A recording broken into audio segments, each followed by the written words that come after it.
जैसा कि आप देख पा रहे होंगे, हम जो अभी देख रहे हैं ये आपके मैथ से संबंधित जो 30 क्वेश्चन आते हैं हम उन्हें देख रहे हैं, इसमें किस प्रकार के पूछे गए हैं। ठीक है, तो देख लेते हैं। जैसा कि पहला क्वेश्चन है 91 नंबर जो पूछा गया है। इसमें क्या पूछा गया है आप जैसे देख पा रहे होंगे, ये है। ठीक है, 91 नंबर क्वेश्चन। इसमें पूछा है कि निम्नलिखित 4 संख्याओं को अवरोही क्रम में लिखिए। अवरोही क्रम का मतलब आप जानते होंगे, यानी पहले सबसे बड़ी आएगी संख्या इसमें जो दे रखी है, सबसे बड़ी, फिर उससे छोटी आएगी, फिर उससे छोटी, इस क्रम में सजाना है। ठीक है, अगर आप इन 4 ऑप्शनों को ध्यान से देखें और इन कूटों को देखें तो देखो जैसे 42, 42, 42, 42 सभी में सेम है। 03, 03, 03 यहाँ तक सभी में सेम है। तो यानी हम इस डाटा को इग्नोर करते हैं क्योंकि ये सभी में सेम है। अब यहाँ से चेंजिंग आएगी थोड़ी बहुत। कैसे? इनमें से सबसे बड़ी कौन सी है? 756 है, तो ये पहले नंबर पे आ जाएगी। यानी 3 नंबर ऑप्शन है वो सबसे पहले किस में दे रखा है? इन दोनों में दे रखा है। तो इसका मतलब ये दोनों तो होंगे नहीं।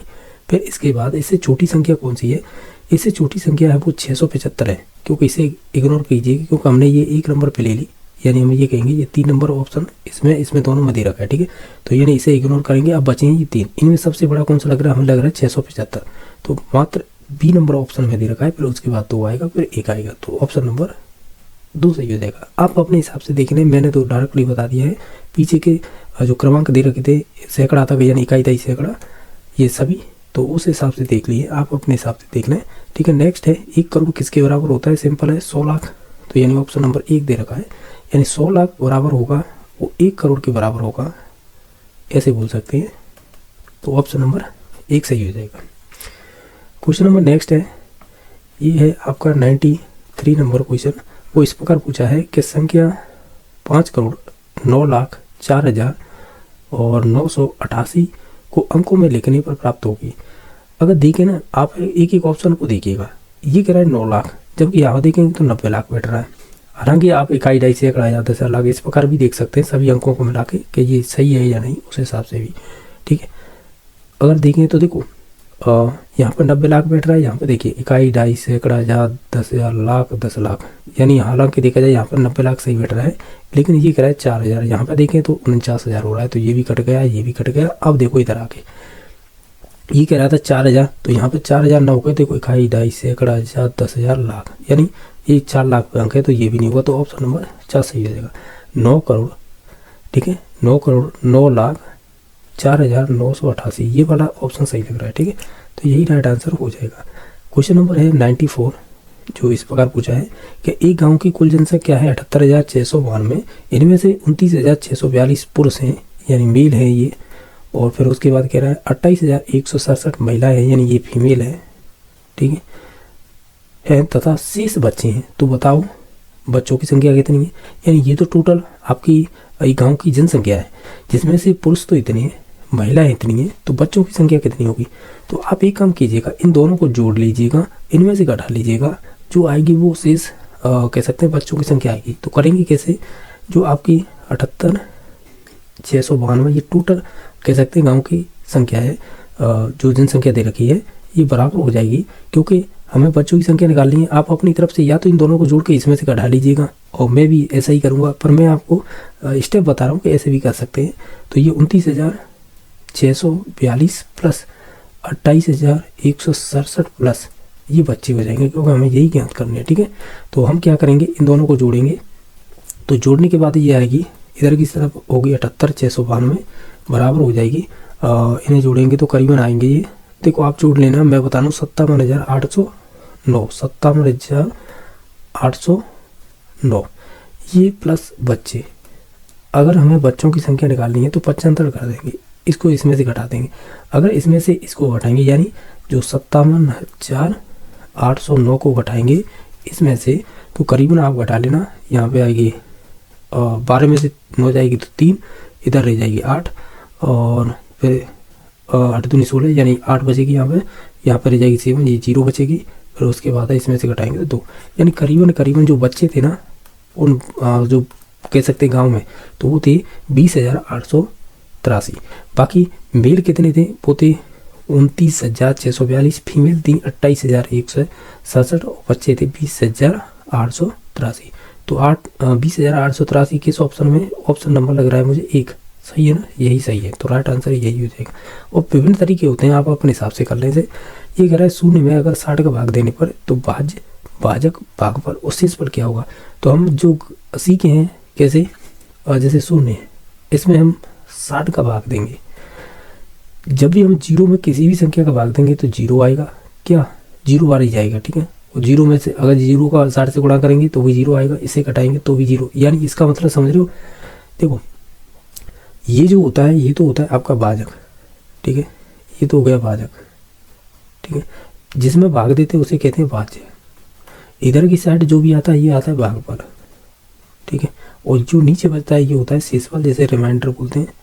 अब देख लीजिएगा ये क्या क्या रहा था कि भाज्य क्या है, तो भाज्य क्या था हमारा जीरो। तो जीरो शुरुआत किससे हो रही है, देखो इससे तो हो रही नहीं, ये तो काटिएगा, इसमें हो रही है, ठीक है। फिर उसके बाद क्या कह रहा है, फिर कह रहा है भाजक, हमने बताया था भाजक हमारे में 60 है, तो इसमें भी 60 है, इसमें 60 है। आगे चलते हैं, फिर भाजक की बात कह रहा है भागफल। भागफल हमारे में आया था जीरो, जीरो किस में दे रखा है, इसमें भी दे रखा है, इसमें भी दे रखा है, यानी ये तीन तो स्टेप सेम है। अब देखिएगा, अब कह रहा है कि शेषफल क्या होगा, हमारा शेषफल यानी हमारा जो बचा था हमने किया था जीरो, तो जीरो इसी में आ रहा, तो ऑप्शन नंबर 1 सही हो जाएगा। देखो क्वेश्चन में पूछा क्या था, आप अपने हिसाब से भी कर सकते हैं, लेकिन जो मैंने तरीका बताया है ये हम शुरुआत में जब जो हम पढ़ते थे, जैसे प्राइमरी एजुकेशन की बात करें तो हम भाग देना ऐसे ही टीचर सिखाते थे, तो मैंने उसी आधार पे बताया है कि आप ऐसे करके देख लें। इन्हें बोलते क्या है ये ध्यान होना चाहिए, जैसे जिससे भाग देते हैं उसे भाजक कहते हैं, और जिसमें भाग देते हैं उसे भाज्य कहते हैं, और जो भी इधर की साइड बचता है भागफल होता है, जो नीचे बचता है वो शेषफल होता है। इसे करने के बहुत सारे तरीके हो सकते हैं, आप डायरेक्टली भी कर सकते थे, तो हमने बता दिया, तो ऑप्शन नंबर 1 सही हो जाएगा।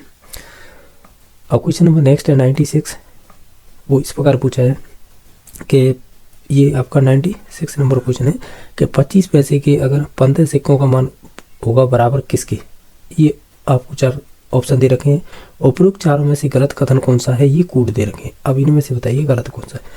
एक काम कीजिएगा, पहले इसके पैसे बना लीजिएगा, यानी 25 × 15 करेंगे तो कितना आ जाएगा, ये आएगा करीबन, और ये आएगा 375 पैसे आएंगे, ठीक है। अब एक चीज़ जानते हैं, अगर पैसों में 100 का भाग दे दें तो ये रुपये बन जाएंगे, तो यानी 3.75 क्या हो जाएंगे, ये रुपये हो जाएंगे। इसका मतलब समझ रहे हो, 3 तो रुपये हो गए और 75 पैसे हो गए, ठीक है। अब एक काम कीजिए, ये किसके बराबर है, वो तो हो जाएंगे एक साइड, जो गलत होगा हम उससे चूज कर लेंगे।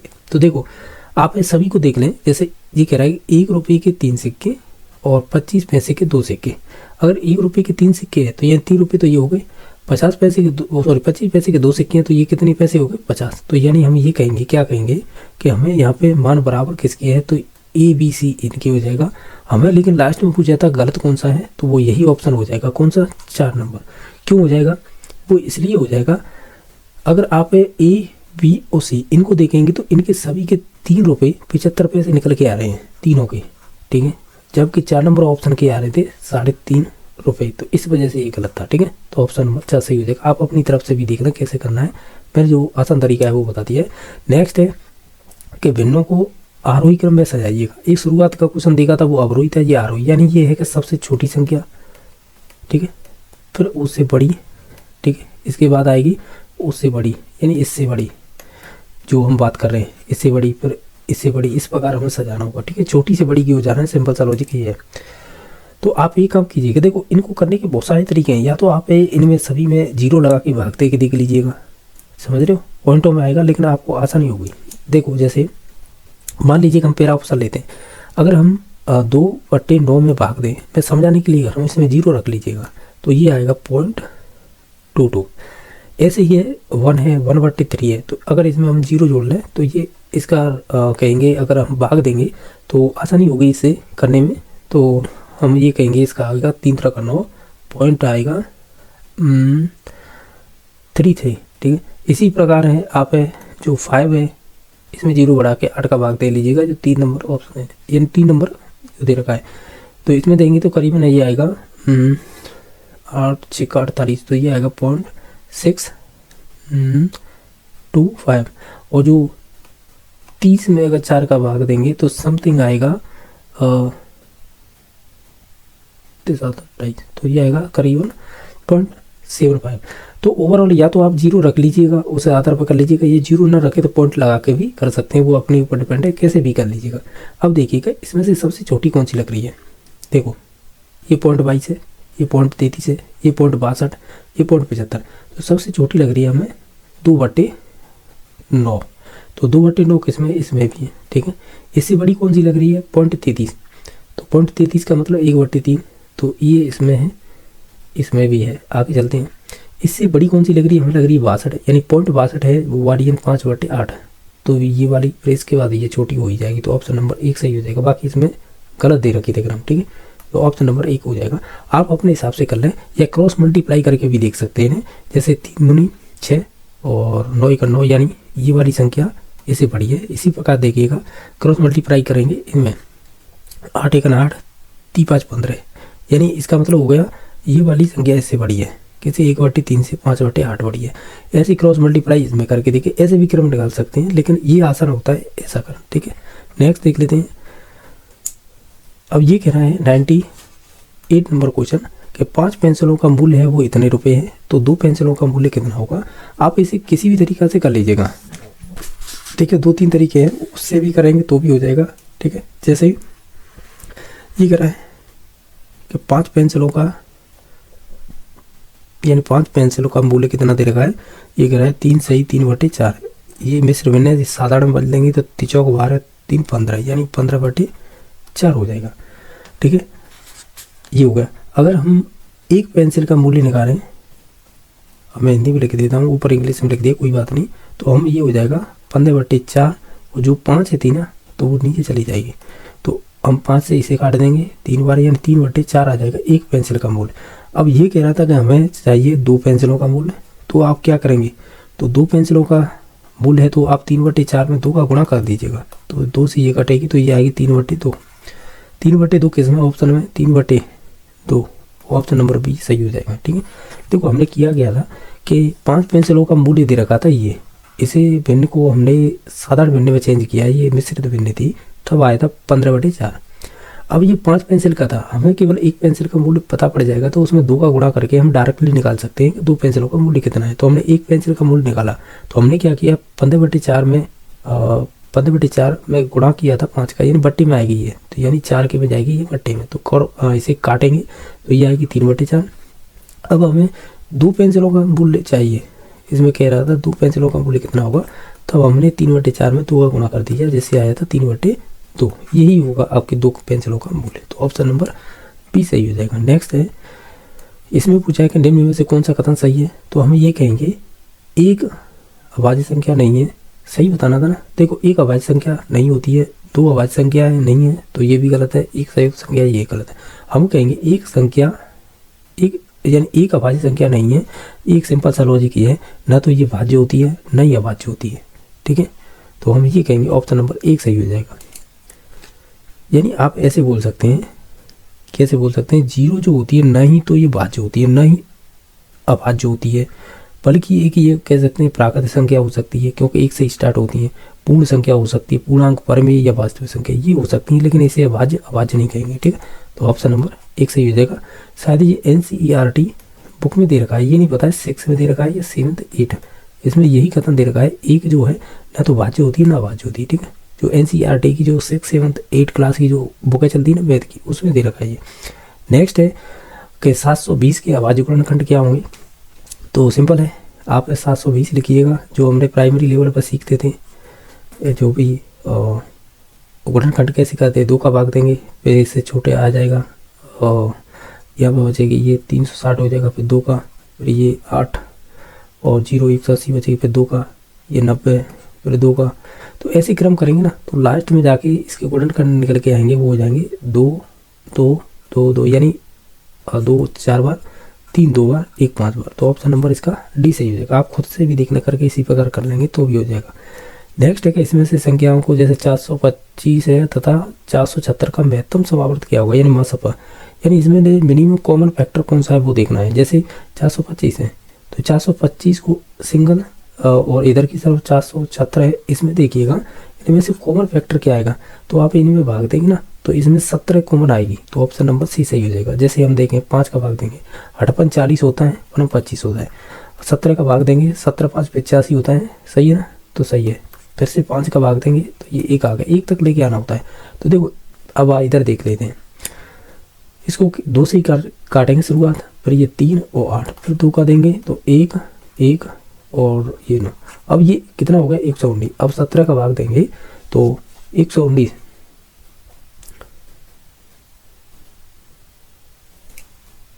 तो हम एक काम करेंगे, क्या करेंगे, अब 17 का भाग 119 में देंगे तो करीबन ये जाएगा 17 7 119, तो 7 बार। तो आप देखिएगा हमने 1 तक ले आए, यानी लास्ट तक ऐसे ही होता है गुणनखंड। तो हम क्या करेंगे, इसमें कॉमन फैक्टर देखेंगे, जैसे 17 इसमें तो यही कॉमन फैक्टर एमएस वो बसपा होता है, जैसे एससीएफ बोलते हैं। ठीक है, इससे पहले किया था वो एलसीएम किया था हमने ये वाला। ठीक है, ये एलसीएम ही था एक तरह से। नेक्स्ट है कि संख्याओं जैसे 90 है, 60 है, 75 है तथा 35 का लघुत्तम समावर्त क्या होगा, लसपा। ठीक है, तो ये देख लीजिएगा क्या होगा। अब इन्हें सभी को एक ही कह सकते हैं खंड में रखेंगे और सभी में कॉमन करते हुए हम भाग देंगे, यानी सभी का जैसे शुरुआत 2 से करेंगे, फिर ऐसे करते आएंगे जब तक 1 नहीं आ जाए। तो ओवरऑल हम देखें, अब देखो करके देखेंगे तो लंबा हो जाएगा, तो मैं डायरेक्टली बता देता हूँ। इसका जो राइट आंसर निकल के आएगा वो आएगा 6300। ठीक है, तो ऑप्शन नंबर बी सही हो जाएगा। जैसे कि हम पहले 2 का भाग देंगे, फिर 2 का देंगे, फिर 3 का देंगे, फिर 3 का देंगे, फिर 5 का देंगे, फिर 5 का, फिर 7 का, इस क्रम में आएंगे तब 1 का आएगा लास्ट में जाके। तो अब इन सभी का गुणा करेंगे ना, वो भी 6300 ही आएगा। ठीक है, समझ गए होंगे, तो ऑप्शन नंबर बी सही हो जाएगा। नेक्स्ट देख लेते हैं, ये कह रहा है एक मकान की पुताई 5 व्यक्ति 8 घंटे रोज काम करके 3 दिन में करते हैं, तो एक व्यक्ति 4 घंटा रोज काम करके उस काम को कितने दिनों में करेगा। तो इसका MDS वाला फॉर्मूला चलता है, यानी M1 D1 H1 बराबर M2 D2 और H2। तो आप रख लीजिएगा 5 व्यक्ति, तो यहाँ हो जाएंगे घंटे 8 इधर हो जाएंगे, और कितने दिन में, 3 दिन में, तो ये हो जाएगा बराबर। अब इसमें व्यक्ति दे रखे हैं 1 और घंटे दे रखे हैं कितने, 4, और इसमें जो हमें दिन बताने हैं कितने दिनों में, तो इसे x मान लेते हैं। अब इसे काटेंगे तो 4 दूनी 8, 3 5 15, 15 दूनी 30, यानी x की वैल्यू 30 दिन निकल के आएगी। तो 30 ऑप्शन नंबर 1 सही हो जाएगा। नेक्स्ट देख लेते हैं, ये क्वेश्चन पूछा है कि एक परीक्षा में 4 विषयों में प्राप्त कुल अंक थे कितने, 200। यदि 3 विषयों में प्राप्त अंकों का औसत दे रखा है 48, तो चौथे विषय में प्राप्त अंक कितने हैं। देखो 4 विषयों के कुल अंक तो दे रखे हैं आपको 200, लेकिन 3 विषयों के औसत अंक दे रखे हैं ये, तो आप इनके अंक निकाल लीजिएगा, 3 का गुणा कर दीजिएगा, क्योंकि ये 3 विषयों का औसत है। तो इनका निकल के आएगा 8 24, 3 12 और 2 144, यानी ये 3 विषयों का निकल के आया है, ये अंक है और ये भी अंक है। तो अगर इनमें से अगर 144 घटा दें तो जो चौथी विषय है ना उसके अंक आ जाएंगे।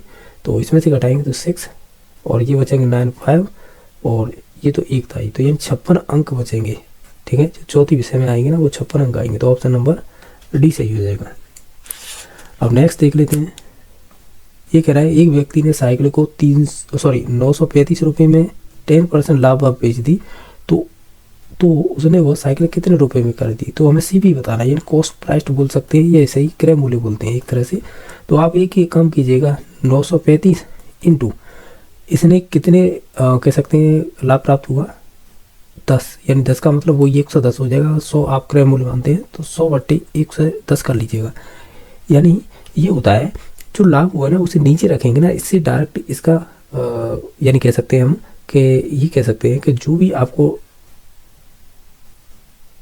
जो भी मूल्य दे रखा है और उसमें लाभ कितना हुआ है, अगर उस लाभ को बट्टी में रख देते हैं तो उससे क्रय मूल्य करे आता है सीधा ही, डायरेक्ट ये ट्रिक होती है। ठीक है, तो यानी 1 0 से 1 0, 11 से काटी 11 88 और इसमें बचेंगे कितने 88, तो बचेंगे 88 है तो 2 और 3 5 यानी 55 हो जाएगा। तो 11 5 55, तो हमें 11 से 935 काटेंगे तो वो 85 बार कटा, ऊपर बचा था 10, तो इसका क्रॉस मल्टीप्लाई करेंगे, क्रॉस क्या करेंगे डायरेक्टली गुणा करेंगे तो वो 850 आ जाएगा। तो इसका CP निकल के आया था 850। 6 नंबर क्वेश्चन पूछा है, एक व्यक्ति ने बैंक से कुछ रुपया यानी 15% वार्षिक ब्याज की दर से उधार लिया, 3 साल बाद उसने 7250 रुपये वापस कर दिए, तो उसने कितना रुपया उधार लिया। तो आप ऐसे कह सकते हैं कि 15% पर 3 साल के बाद है उसे ये प्राप्त हुआ है ना, ये क्या है, मिश्र धन है। मिश्र धन का मतलब होता है एक तरह से अमाउंट तो ये प्राप्त हुआ है टोटल। तो आप एक काम कीजिएगा, इसमें हमें मूलधन तो दे नहीं रखा है, तो हम कहेंगे पी, यानी इसे पी का मतलब यहाँ पे ऐसे कह सकते हैं मूलधन ले लीजिएगा। हमने मूलधन माना 100 रुपये, ठीक है। और दर यानी रेट दे रखी है आपको 15%, टाइम दे रखा है आपको 3 साल, आपको मिश्रधन यानी अमाउंट दे रखा है, वो दे रखा है 7250, इतने रुपये वापस किए थे। एक काम कीजिएगा, अगर आप जानते होंगे, क्या जानते होंगे, जब हम टाइम और आपकी रेट का यानी कह सकते हैं दर और टाइम का अगर हम मल्टीप्लाई कर दें तो ये हो जाएगा 15-45%। यानी हम ऐसे बोल सकते हैं, क्या बोल सकते हैं, अगर हमें ये पता है, क्या पता इधर रखेंगे कि मिश्रधन बराबर क्या होता है, आपसे कहें तो मिश्रधन बराबर होता है जो मूलधन होगा ना, जो मूलधन होगा वो प्लस ब्याज, यही तो होता है। यानी जो मिश्रधन होता है यानी जो अमाउंट होता है वो आपके मूलधन और उसकी जो एसआई यानी साधारण ब्याज होगी ना, इन दोनों का मिश्रण ही होता है मूलधन। जो वापस किए ना जो 7250 रुपये, वो क्या था, मूलधन वो दिया होगा, उसके साथ ब्याज भी वापस किए उसने, तो यानी टोटल अमाउंट बोलते हैं, तो वो मिश्रधन होता है। अब एक काम कीजिएगा, हमें मिश्रधन कितना दे रखा था 7250, ठीक है। मूलधन कितना है हमने माना है 100, और जो आपकी ब्याज कितनी है, ब्याज हमेशा आती है वो रेट और टाइम का मल्टीप्लाई कर देंगे तो वो जिससे आएगी 45। तो आप एक काम कीजिएगा, क्या कीजिएगा, इन्हें जोड़िएगा, ये हो जाएंगे 145। 145 ये क्या है, अमाउंट है, ये भी अमाउंट है, तो अमाउंट बराबर अमाउंट कर देंगे। अब इसमें हम भाग दे देंगे डायरेक्टली 145 का। अब इसे और इसमें 100 का गुणा कर दिए, इससे डायरेक्टली आपका क्या निकले आएगा, आपने उसे कितने रुपए उधार दिए वो निकले आएगा। तो इधर देख लेते हैं कि 7250 बटे 145 गुणा 100। अब एक काम कीजिएगा, क्या कीजिएगा, हम इसे कैसे काट सकते हैं, पहले 5 से काटेंगे, चलो 5 से काट लेते हैं। ये कटेगी 5 दूनी 10 और ये 9 5 45 यानी 29 बार 5 से काटते हैं, 5 एकन 5, 2 बची, 5 चौक 20, 2 परम 25, ये 14 से कह सकते हैं 50 बार कटी और नीचे कटी थी 29। अगर हम एक काम करें, 29 पंजे होते हैं 145 यानी ये कटेगी 50 बार। तो हम एक काम करेंगे, ये 100 बची ना, 100 का मल्टीप्लाई 50 से करेंगे तो ये 5000 आएगा।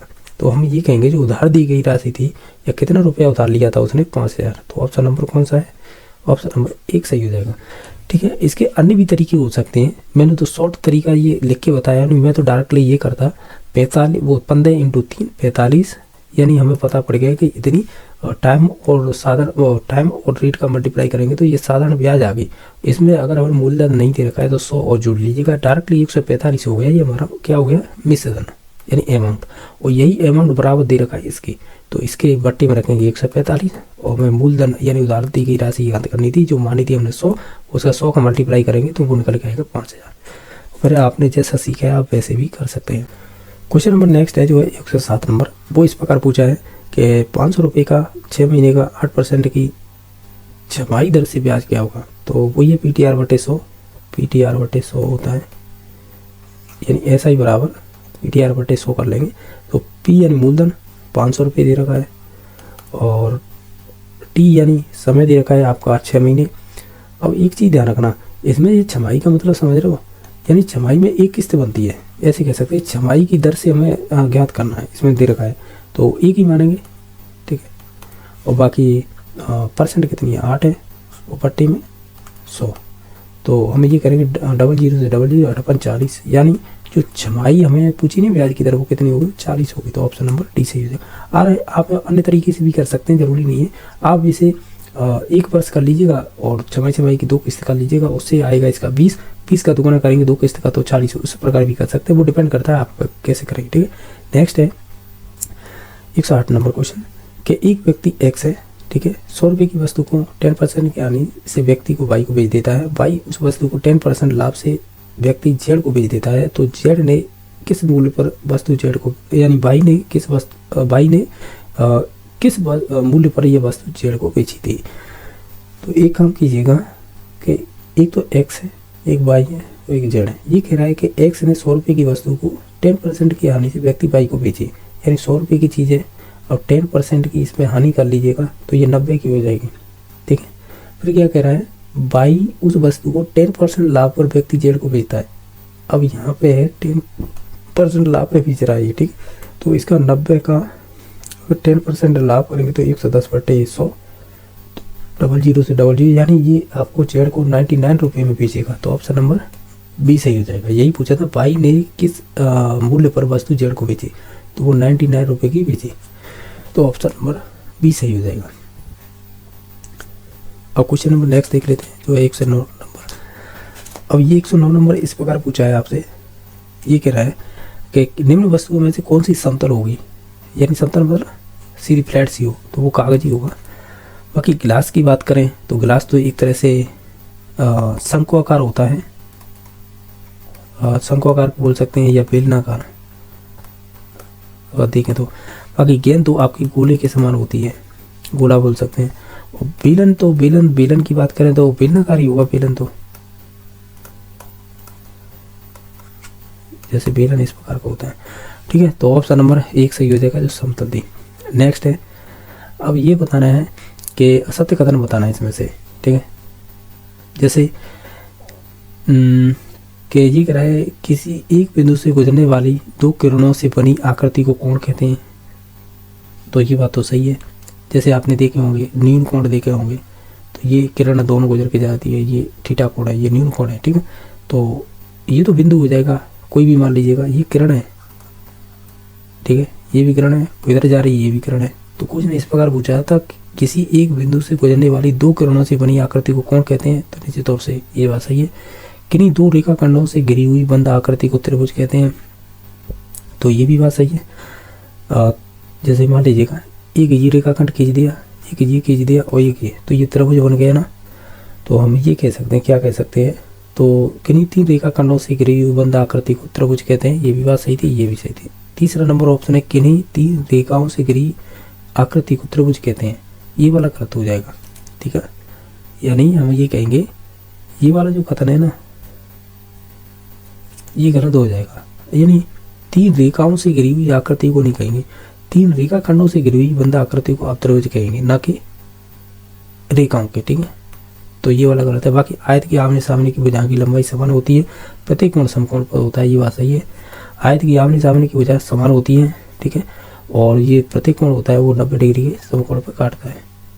ठीक है, तो ये सही है, गलत है वो 3 नंबर ऑप्शन हो जाएगा। नेक्स्ट है, किसी भी त्रिभुज के लिए निम्न में से कौन सा कथन सत्य होगा। तो देखते हैं, समस्त कोण सदैव न्यून होंगे, तो ये तो गलत है, क्योंकि फिर 180 नहीं होंगे अगर न्यून कोण हो जाएंगे सभी, तो क्योंकि समस्त कोण सदैव न्यून होंगे त्रिभुज के बारे में। त्रिभुज का कितना होता है, तीनों कोणों का मान 180 डिग्री होता है, जिसमें से अब कम से कम एक न्यून कोण हो सकता है, ये बात तो सही हो सकती है। लेकिन ये कि सभी तीनों न्यून कोण होंगे तो यानी 90 से कम हो जाएंगे ये सभी। ठीक है, समस्त कोण सदैव न्यून कोण होंगे, ये सदैव की बात कर रहा है। हालांकि तीनों कोण न्यून हो सकते हैं, ये बात सही है, लेकिन बात ये है कि सदैव ही न्यून हो, ये कहना गलत हो जाएगा। ठीक है, सदैव वाला। बाकी एक कोण सदैव समकोण होगा, ये सदैव वाला है ना, यही काम खराब कर रहा है। ठीक है, ये सदैव कैसे हो सकता है, वो तो केवल समकोण कोण में होता है, समकोण त्रिभुज कोण में। ठीक है, बाकी एक कोण सदैव अधिक कोण होगा, सदैव वाला ये है ना, ये काम खराब कर रहा है। ठीक है, बाकी एक कोण सदैव न्यून होगा, तो ये कहीं ना कहीं सही हो सकता है। आप कौन सा भी कोण ले लीजिएगा, जैसे कि समकोण त्रिभुज ले लीजिएगा या अधिक कोण त्रिभुज ले लीजिएगा, कोई भी ले लीजिएगा, या अधिक कोण वाला लीजिएगा, इसमें चलो ये अधिक हो जाएगा, कम से कम एक तो न्यून कोण रहेगा ही रहेगा। ठीक है, तो आप ऐसे कहेंगे ये वाला कहीं ना कहीं कथन सही हो सकता है। ठीक है, तो ऑप्शन नंबर डी सही हो जाएगा। नेक्स्ट क्वेश्चन है, इसमें त्रिभुजों की संख्या बताइएगा कितनी होगी। तो देखो 1, 2 और 3, 3 त्रिभुज तो ये हो गए, एक चौथा ये हो जाएगा। ठीक है, ये 4 नंबर का होगा, और एक पूरा हो जाएगा ये वाला, तो इस प्रकार इसमें 5 हो जाएंगे, तो ऑप्शन नंबर 1 सही हो जाएगा। नेक्स्ट है, वर्ग के 4 अंतःकोणों का योग क्या होगा। तो वो 360 डिग्री होगा, क्योंकि वर्ग की प्रत्येक भुजा समान होती है, और प्रत्येक भुजा समान होती है तो हम ये कहेंगे, क्या कहेंगे कि इसके चारों जो भी अंतःकोण होते हैं वो 90 डिग्री पर काटते हैं। तो 90 × 4 करेंगे तो 9 × 36 यानी 360 डिग्री होगा, तो ऑप्शन नंबर बी सही होगा। नेक्स्ट है, इसके ये बताना है सत्य कथन कौन सा है इसमें से। तो ये काम कीजिएगा, क्या कीजिएगा, ये कह रहा है कि सत्य कथन बताइए। अगर वर्ग एक विशेष प्रकार का आयत होता है, ये बात तो सही है, यानी जो एक वर्ग होता है ना वो एक आयत हो सकता है, ये बात सही है। ठीक है, एक वर्ग है वो एक आयत हो सकता है, ये बात सही है, ठीक है। बाकी आयत एक विशेष प्रकार का वर्ग होता है। देखो एक्चुअल में क्या है सॉरी, कि आयत की आमने सामने की भुजा बराबर होती है, जबकि वर्ग में चारों भुजाएं समान होती है। तो हम ये कहेंगे कि आयत एक वर्ग नहीं हो सकता, लेकिन वर्ग एक आयत हो सकता है, ये कह सकते हैं, ठीक है। तो ये होगा नहीं। प्रत्येक किरण एक रेखाखंड होगी, तो ये भी गलत है, रेखाखंड अलग होता है, किरण अलग होती है। रिजु यानी सरल कोण की माप 90 डिग्री होती है, 90 डिग्री नहीं होती है, 180 डिग्री होती है। रिजु का मतलब एक सीधी रेखा होती है, और ये इसका मान 180 डिग्री होता है, ना कि 90। तो ये भी गलत, तो ऑप्शन नंबर एक ही सही हो जाएगा। नेक्स्ट क्वेश्चन नंबर है, अब नेक्स्ट क्वेश्चन नंबर है, ये कह रहा है, और ये कह रहा है कि किसी मैदान का एक चक्कर लगाने में आपको 250 मीटर दौड़ना पड़ता है। एक लड़की यानी 75,000 सेंटीमीटर दौड़ चुकी है, तो वह कितने चक्कर लगाए कि वो 3 किलोमीटर की दौड़ को पूरी करने के लिए उसे कितने चक्कर लगाने होंगे। देखो यानी एक मैदान एक चक्कर लगाने में उसे 250 मीटर दौड़ना पड़ता है, समझ रहे हो ना, एक चक्कर के लिए। अब ध्यान देना, यहाँ पे जो इकाइयाँ दे रखी हैं वो अलग दे रखी है, यहाँ सेंटीमीटर है, तो हम इसे मीटर में चेंज करेंगे तो 100 का भाग दे देंगे, तो इससे डायरेक्टली 750 निकल आएगा मीटर। अब समझना, एक लड़की 750 मीटर दौड़ चुकी है और एक चक्कर लगाने में 250 मीटर, ठीक है। तो यानी वो अब कितनी चक्कर लगा चुकी है, तो 25-75 यानी 3 चक्कर तो लगा चुकी है। तो वह कितने चक्कर लगाई, यानी कितने चक्कर लगाई और 3 किलोमीटर की दूरी करने में कितना समय लगेगा उसे, सॉरी समय नहीं, कितने चक्कर लगाने होंगे उसे। तो एक तरह तो ये है कि उसने 750 मीटर तो दूरी तय कर ली है। 3 किलोमीटर की बात कर रहा है, तो 3 किलोमीटर में अगर इसे मीटर में चेंज करेंगे तो इसमें डायरेक्टली है, आप 1000 का गुणा करेंगे तो ये 3000 मीटर हो जाएगी, क्योंकि इकाइयाँ एक समान करनी होती हैं। ये किलोमीटर में दे रखा है और ये मीटर में दे रखा है, ये सेंटीमीटर में हमने मीटर में चेंज किया था, इसे भी मीटर में कर दिया है। तो 3000 की गहराई यानी 3 किलोमीटर का मतलब 3000 मीटर, जिसमें से उसने एक चक्कर लगाने में 750 मीटर की दूरी तय करती, सॉरी 250 मीटर की दूरी तय करती है, लेकिन उसने इतनी दूरी तय कर चुकी थी, कितनी 750। तो इसमें से 750 घटा लीजिएगा तो बचेंगे 2250। ये जो दूरी है ना, अब इसे तय करने में उसे कितने चक्कर लगाने होंगे, तो हम इसमें डायरेक्टली एक चक्कर में 250 मीटर की दूरी तय करती है, भाग देंगे तो 25 नम्मा 225 होते हैं। तो हम यही कहेंगे, क्या कहेंगे कि वह कितने चक्कर लगाएगी, तो वो लगाएगी 3। तो इसमें भी दे रखा था, इसमें भी दे रखा है, तो ये दोनों तो होंगे नहीं, इन दोनों में से होगा। लेकिन 3 किलोमीटर की दौड़ पूरी करने के लिए उसे कितने चक्कर लगाने होंगे, 9। यानी सिंपल सा लॉजिक ये था कि 250 मीटर की दौड़ उसने यानी उसे दौड़ना पड़ता है एक चक्कर लगाने में किसी मैदान का, जिसमें से उसने इतनी सेंटीमीटर दौड़ चुकी है, तो यानी इसका हमने मीटर में चेंज किया तो यानी 750 मीटर वो दौड़ चुकी है। तो यानी हम ये कहेंगे एक बार 250 मीटर जो दौड़ी है ना, वो एक चक्कर में दौड़ी है, तो वो 750 यानी इसका 3 गुना हो जाएगा, यानी 3 चक्कर तो ऑलरेडी लगा चुकी है। फिर इसके बाद जो दूरी बची ना 2250, 750 घटा के, तो यानी 3000 में से 750 घटाई तो 2250 पड़ते। इसे दूरी तय करने में उसे कितने चक्कर लगाने होंगे, तो वो 9 चक्कर लगाने होंगे। इस प्रकार निकला था ये। हालांकि क्वेश्चन थोड़ा ट्रिकी था, समझ के करने था। नेक्स्ट है 116 नंबर। इसमें क्या पूछा है, ये कह रहा है कि 12 मीट्रिक टन 8 क्विंटल में से 8 मीट्रिक टन 50 किलोग्राम घटाने पर प्राप्त होगा। देखो मीट्रिक टन, टन का मतलब होता है 1000 केजी, ठीक है, और क्विंटल का मतलब होता है 100 केजी, ठीक है। तो आप ये काम कीजिएगा, क्या कीजिएगा, इनमें जो 12 मीट्रिक टन दे रखा है ना, इसमें तो 1000 का गुणा कर लीजिएगा, जो क्विंटल में दे रखा है इसमें 100 का गुणा कर लीजिएगा, तो ये हो जाएगा 12000, और 8 में अगर 100 का गुणा करेंगे तो 800। तो ये टोटल वो मात्रा आ गई 12800, ये क्या होगा, किलोग्राम। ऐसे ही इसे कर लीजिएगा, ऐसे ही जैसे 8 मीट्रिक टन है ना, तो ये 1000 का गुणा करेंगे तो 8000 हो जाएगी। ये 50 किलोग्राम इसे सीधा रखिएगा तो ये हो जाएगी 8050 किलोग्राम, 8050 किलोग्राम। अब इसे घटा लीजिएगा, जो भी डाटा आएगा वो यही आएगा, 5 और यहाँ पे बचेगी 7, यहाँ पे बचेगी 4, यानी ये आएगा 4750 केजी। अब क्या है कि ये आंसर वही मीट्रिक टन और क्विंटल में दे रखे हैं। देखिएगा ये 4000 है ना, तो 4 तो हो जाएगी मीट्रिक टन, तो किस ऑप्शन में दे रखी है, इसमें भी दे रखी है, इसमें भी। अब ये 700 है ना, 700 यानी अब ऐसा कीजिएगा, देखो मैं अब डायरेक्टली बता दूँ, ये 700 क्या हो जाएगी, क्विंटल हो जाएगी। तो देखो 700 इसमें तो 800 दे रखी, ये गलत है, तो ये 700 क्विंटल हो जाएगी जो 50 केजी हो जाएगी। देखो मैंने जो किया है ना वो ऐसे किया है कि हम जानते हैं कि 12 मीट्रिक टन या 1 टन में 1000 केजी होते हैं, क्विंटल में 100 केजी होते हैं। तो हमने किया था कि इसमें 1000 का गुणा कर दीजिएगा, जैसे 1200 वो 12000 वो आ गई क्या किलोग्राम, ये किलोग्राम में राशि आ गई। ऐसे ही जो क्विंटल था उसमें हमने 100 केजी का गुणा कर दिया, जिससे ये केजी में चेंज हो गया, किससे, क्विंटल से। इन्हें जोड़ा तो 12800 केजी आया था, ठीक है। अब क्या हुआ, दूसरी तरफ ये घटाने थे, तो ऐसे जो पहले चेंज किया है इनको भी किया, ये आया था 8050 केजी। तो 12800 केजी में से 8050 केजी घटाएंगे तो आएगा 4750 केजी। अब इनको हमें इकाइयों इनमें चेंज करना है, समझ रहे हो ना। जैसे 4000 एक तरफ कर लो, तो इसका मतलब अगर इसमें हम 1000 का भाग दे दें तो इससे ये टन में चेंज हो गया, यानी 4 टन। यदि 700 इसमें से अलग कर ली तो 700 में 100 का भाग देंगे तो ये 7 क्विंटल हो गई, ठीक है। इसी प्रकार जो 50 केजी बची है तो वो 50 केजी हो जाएगी। तो यही ऐसे ही पूछा था, तो ऑप्शन नंबर इसका बी सही हो जाएगा। अब नेक्स्ट क्वेश्चन नंबर है जो है आपका 117 नंबर। इसमें क्या पूछा है,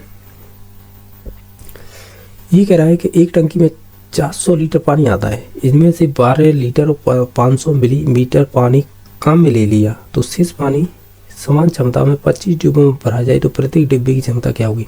तो एक काम कीजिएगा, क्या कीजिएगा आप, जो 400 लीटर दे रखा है ना, इसमें से 12 लीटर और 500 मिलीलीटर को घटा दीजिएगा, यानी आप 12.5 कर सकते हैं, डायरेक्टली लीटर लिख दीजिएगा, इसे घटा दीजिएगा, तो ये बचेगा 387.50 लीटर। ये बचा है शेष। अब ये कह रहा है शेष पानी को समान क्षमता यानी एक जैसे डिब्बों में 25 है, इस जो बची ना 387, इसमें 25 को भाग दे दीजिएगा। इससे जो एक्यूरेट प्रत्येक डिब्बे में कितनी मात्रा में लीटर पानी आएगा वो आ जाएगा।